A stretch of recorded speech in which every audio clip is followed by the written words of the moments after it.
keuntungan yang sangat menggiurkan. Tidak ada satupun bisnis yang mengalahkan bisnis narkoba.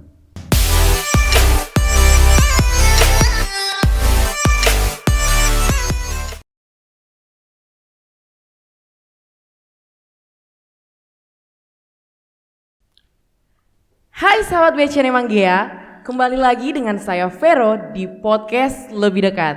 Kenapa sih lebih dekat? Karena dengan lebih dekat kita saling mengenal. Iya.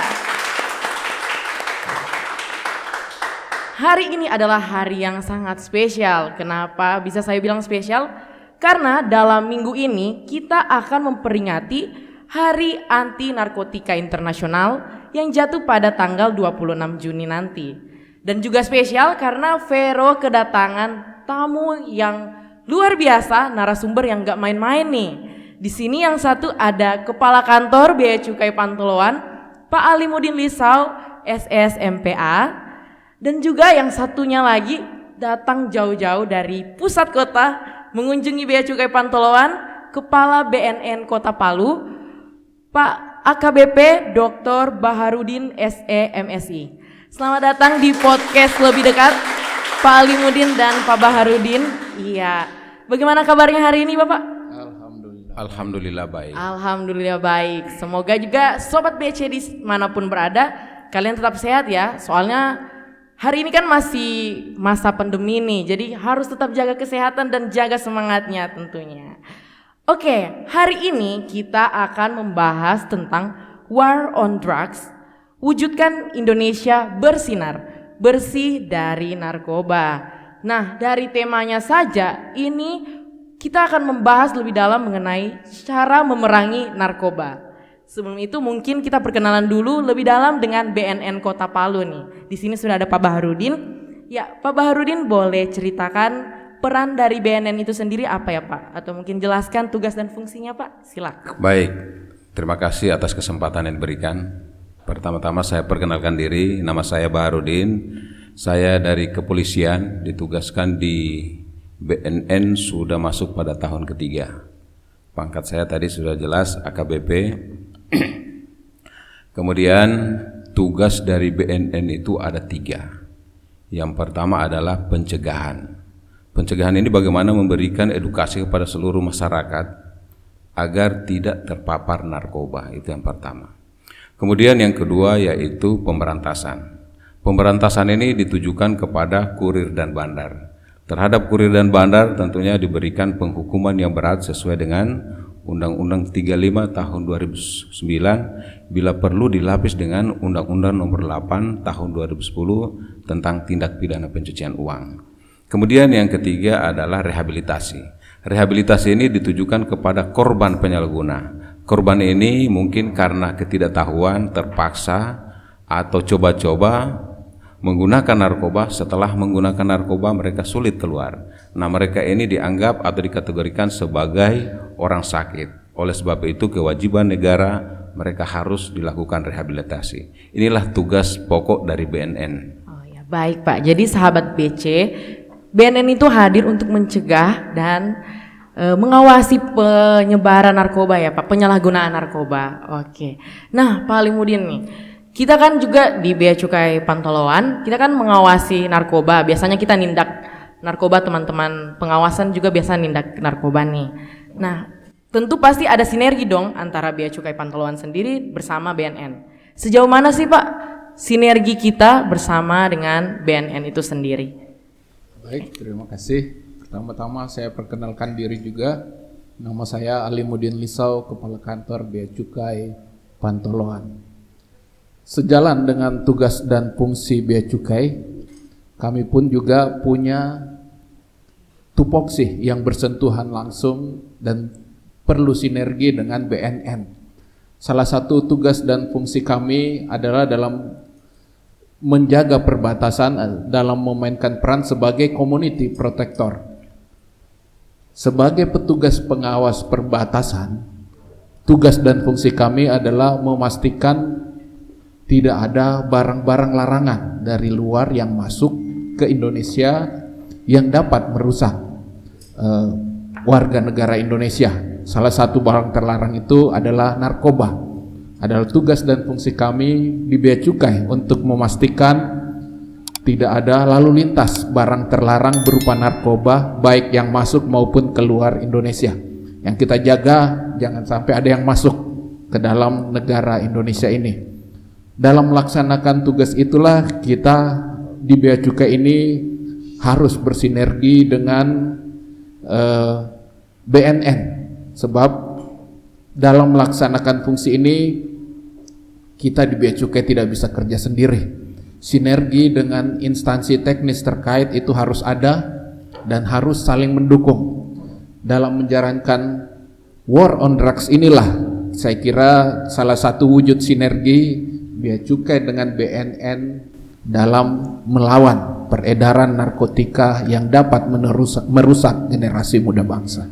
Baik Pak, nah kita harap sinergi ini terus terjalin ya demi kebaikan bersama. Oke, nah Pak, Vero sempat membaca artikel di website BNN, itu disebutkan bahwa menurut penelitian pada tahun 1970 jumlah pemakai narkoba di Indonesia itu mencapai 130.000 orang.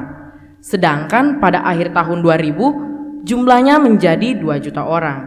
Itu berarti dalam kurun waktu 30 tahun kenaikan pengguna narkoba itu sebanyak 150 kali lipat atau sekitar 15%. Nah, Pak Baharudin, Vero mau nanya, ini kenapa ya? Faktor-faktor apa yang membuat perkembangan dari pengguna narkoba ini semakin pesat?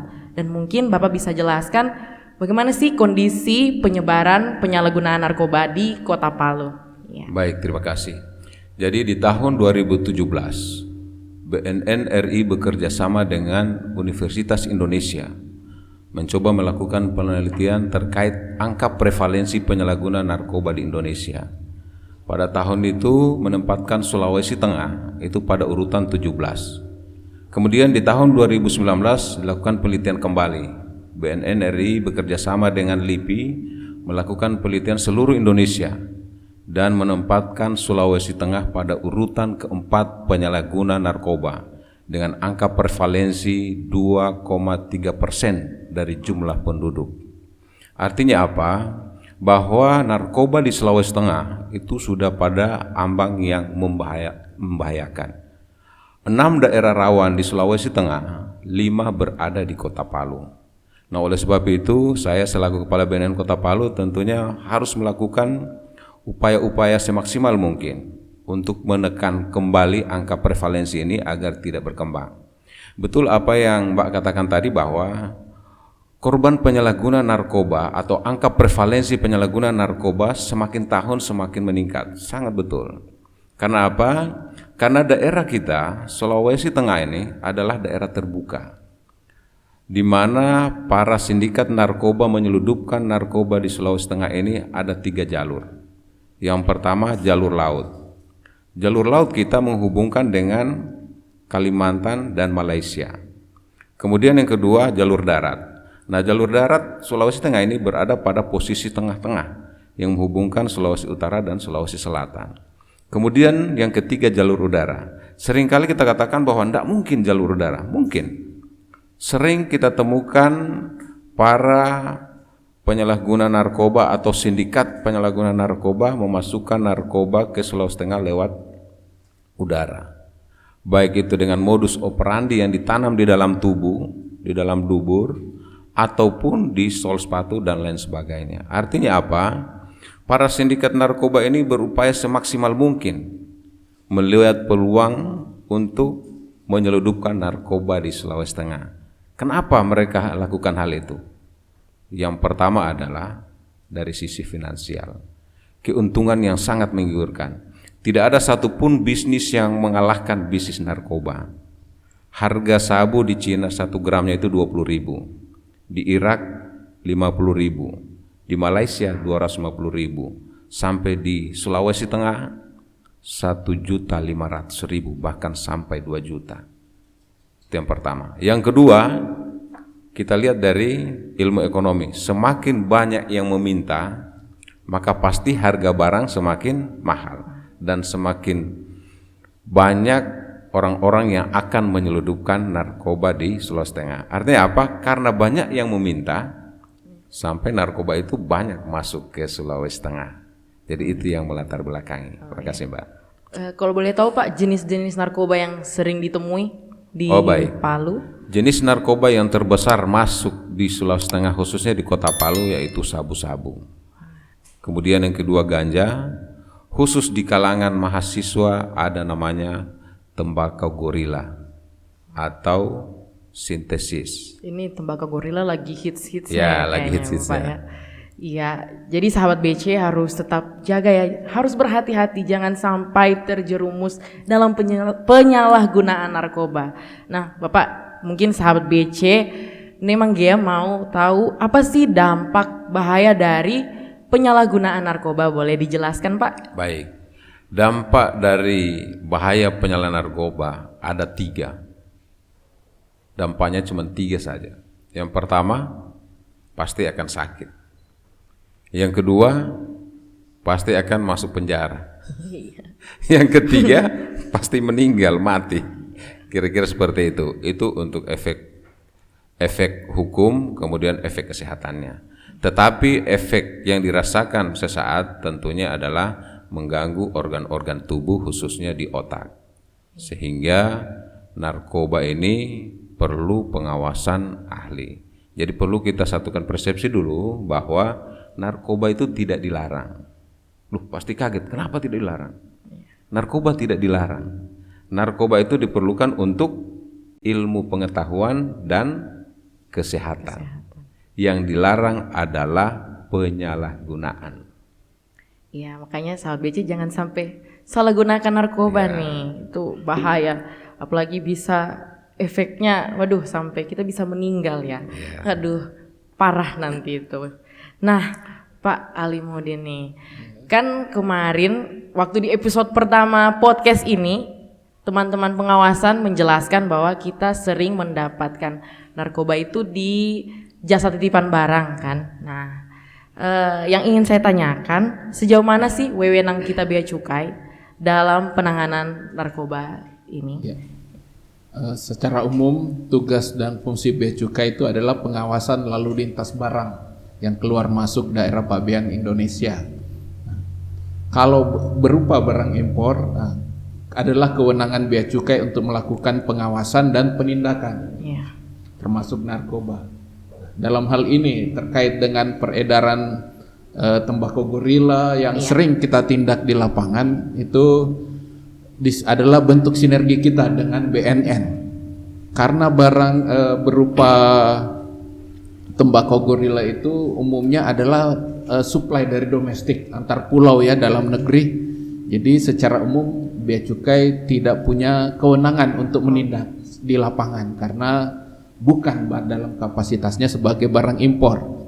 Tetapi kebetulan di Bea Cukai juga ada sumber informasi mengenai peredaran narkotika itu. Nah, disinilah Bea Cukai bersinergi dengan BNN untuk melakukan penindakan di lapangan. Sejauh ini sinergi kita sudah sangat bagus.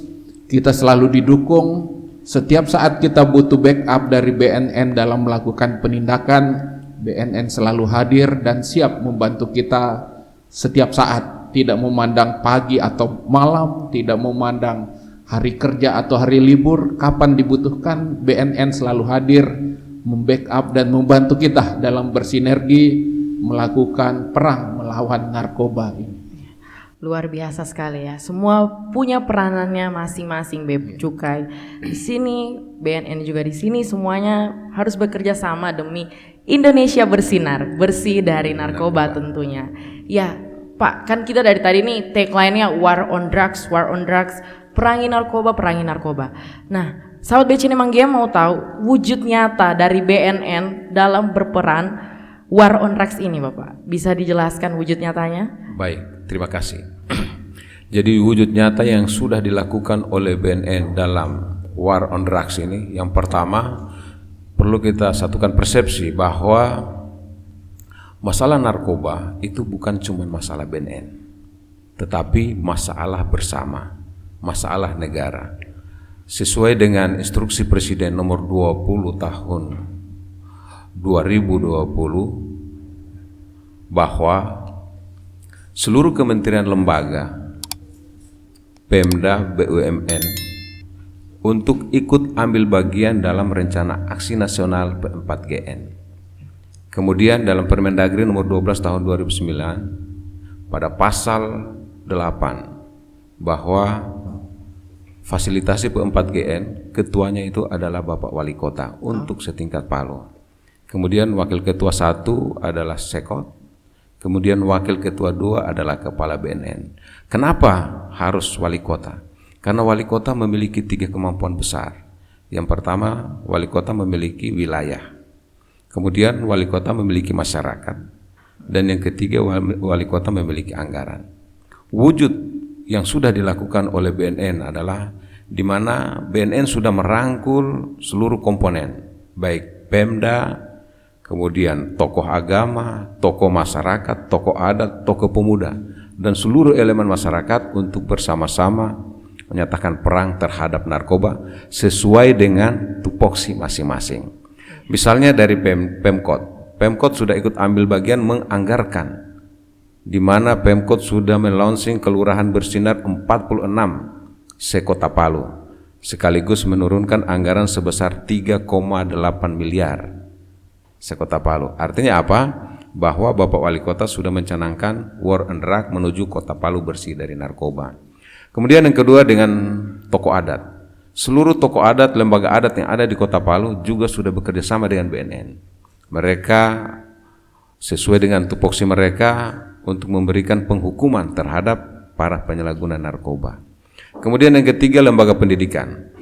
Lembaga pendidikan juga sudah dilakukan edukasi dan lain sebagainya untuk bersama-sama melakukan War on Drug di lingkungan pendidikan. Insya Allah dalam waktu dekat lingkungan pendidikan akan mewujudkan namanya launching sekolah bersinar. Nah artinya apa? Bahwa War on Drug ini bukan berarti kita ngangkat senjata ini untuk perang, tidak seperti itu. Tetapi kita melakukan upaya-upaya bagaimana agar kita, masyarakat kita, anak-anak kita tidak terpapar narkoba, terbentengi dari penyalahgunaan narkoba. Demikian, Pak. Luar biasa sekali ya, Pak. Segala upaya sudah dikerahkan demi War on Drugs ini tentunya. Nah, Bapak ini boleh memberikan apa yang bisa kami lakukan sebagai masyarakat dalam lingkungan kami sehari-hari untuk War on Drugs ini. Mungkin bisa minta sarannya dari Pak Alimuddin dan juga Pak Baharudin. Mungkin Pak Ali dulu nih memberikan saran kepada kita semua.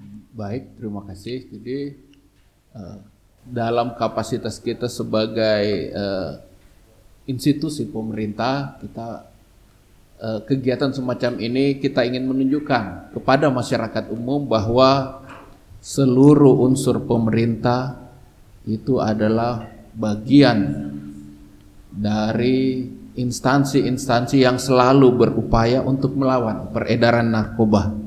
Melalui kegiatan semacam ini kita ingin menyampaikan pesan bahwa kita akan melawan atau akan menindak siapapun yang berupaya untuk mengedarkan, mengkonsumsi atau menjual narkoba yang dapat merusak warga negara atau siapapun yang menjadi pengguna. Kita tidak ingin generasi muda kita rusak gara-gara narkoba. Olehnya itu kita semua bersinergi ingin melawan dan akan terus menindak siapapun pelaku peredaran atau penyalahgunaan narkoba di wilayah negara kesatuan kita ini. Ya, mantap Bapak. Kalau dari Pak Baharudin sendiri bagaimana Pak? Baik, kalau dari saya ada 3 poin.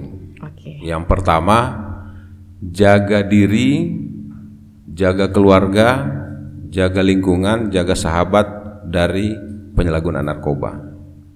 Kemudian yang kedua, apabila ada keluarga, sahabat, teman yang sudah terlanjur terpapar narkoba, segera laporkan ke BNN untuk direhabilitasi, tidak diproses hukum.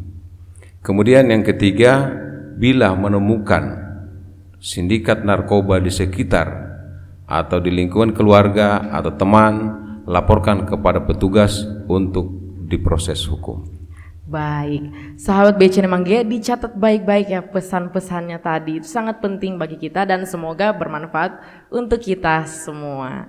Baiklah, demikian pembahasan kita mengenai War on Drugs kali ini. Saya ucapkan terima kasih kepada Pak Alimuddin dan juga Pak Bahrudin sudah Terima mau kasih. rela datang ke Bea Cukai Pantoloan. Semoga kita bisa bertemu kembali lagi, Pak. Iya. Insya Allah. Nah, untuk sahabat BCN Manggea, we can be great without using drugs. Kita bisa menjadi seorang yang hebat tanpa menggunakan narkoba. So, let's fight the drugs. Jadi mari kita lawan narkoba untuk Indonesia yang bersinar, bersih dari narkoba tentunya. Oke. Baiklah, demikian podcast lebih dekat hari ini. Jangan lupa untuk menonton podcast-podcast selanjutnya yang tentunya gak kalah menarik dari hari ini. Selamat Hari Anti Narkotika Internasional. Sampai jumpa, bye-bye. Podcast lebih dekat, dengan lebih dekat kita saling mengenal. Dadah.